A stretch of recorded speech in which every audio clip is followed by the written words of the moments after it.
CBS Sports HQ, congratulations, week 0 in college football. So we are still talking about college football here. Danny Cannell, Bryant McFadden, Damian Harris, your crew for college football on Saturdays here at HQ. It is always interesting to talk about a coach being on the hot seat coming off a very successful season. We're talking about that with James Franklin and Penn State.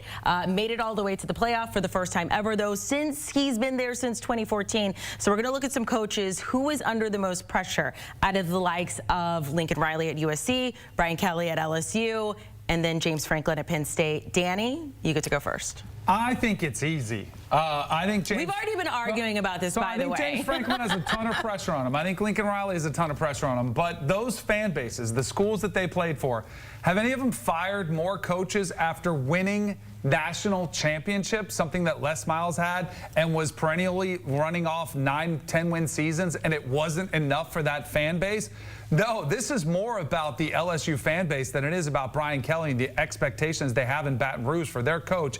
If they don't get to the playoffs, he might not make it after this season. Now, I know there's guaranteed money that comes into place, but again, they did pay Ed Ogeron $17 million not to coach, and he probably has way more than that. But I think this is about a fan base which expects to win national championships. Anything short of that is a disaster. If they make a deep playoff run, I think he's fine. But if they have another season like they did last year on the outside looking in, I think he's under a tremendous amount of pressure, and maybe even they start some rumblings about making a change. Damian or B-Mac, do either one of you strongly agree or disagree with Danny? I strongly agree with Danny. Okay, B-Mac, we'll start with you then. Smart man. Yeah, I strongly agree with Danny because you talked about the expectations for Brian Kelly when he decided to become the head coach for LSU. Remember, 10 years, $95 million. This will be his 4th year at LSU. The last 3 years, he's lost the opening game. The last 3 years. And it's safe to say, I don't want to give any predictions, but they have Clemson coming up on the road. So that could be a reoccurring thing again this season. Then outside of that, they've always been top 10 in recruiting. Another outstanding transfer portal class once again this season. And then when you look at the SEC representatives that made it into the playoffs, Tennessee got into the playoffs before Brian Kelly and LSU. When you watch the NFL on Sunday, we always see an LSU player that Brian Kelly coached balling out on the highest level.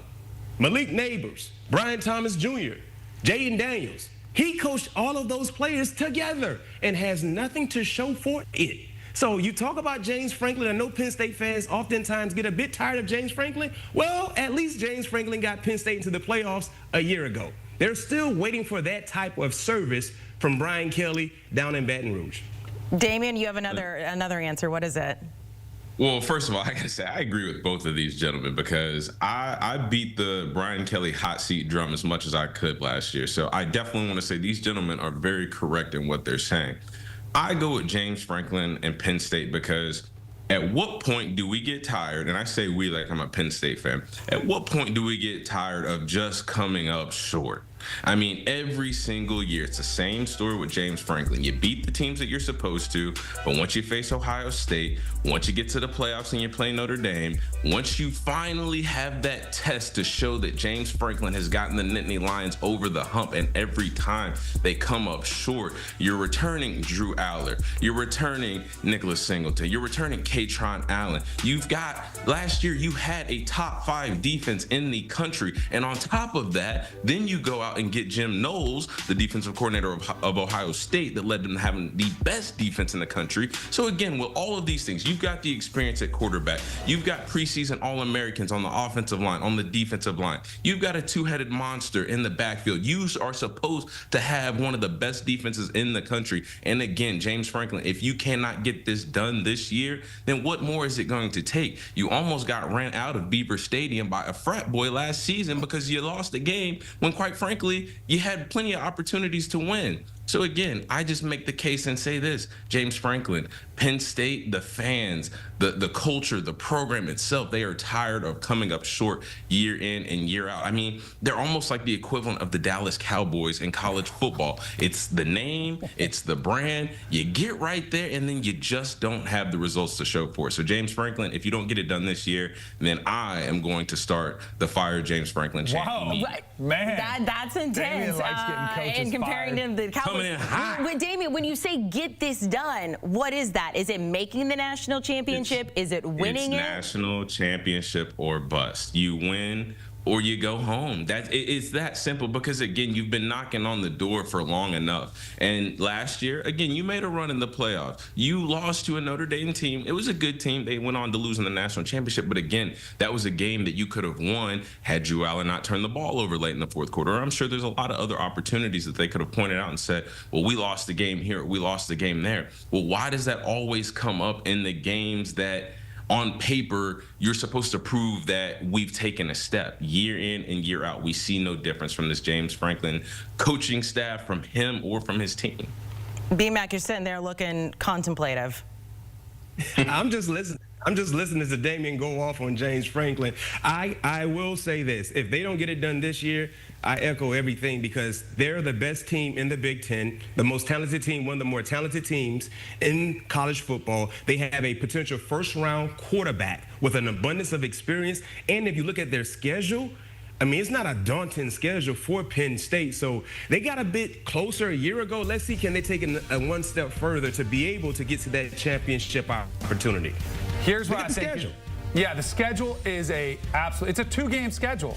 It's Oregon at home and it's Ohio State in the road. Every other game, there'll be significant favorites. Here's why I think don't count out the fight in Kirk Ferentz's. That's true. I agree. I think that's a tough game, but I do think they should win that one. Here's where I think it is now or never for James Franklin.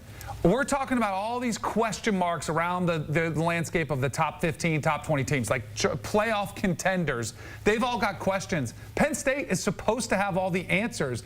They've got the quarterback returning. They've got the backfield returning. They went out and got the best defensive coordinator in Jim Knowles.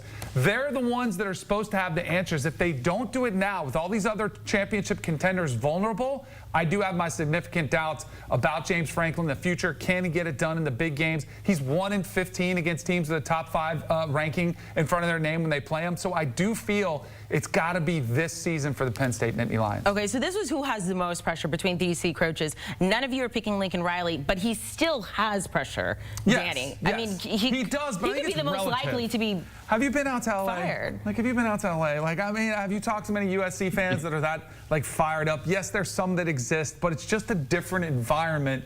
And I know some Trojan players will get very upset. I was about to say, you're about to tick off like, it's a relatively quiet mob. Like, there are some angry mobs. LSU fans are probably the angriest that are out there. Some other SEC fan bases. Penn State, I don't even know if they'd be that upset if they made it to the national championship game. I feel like they'd take a step forward.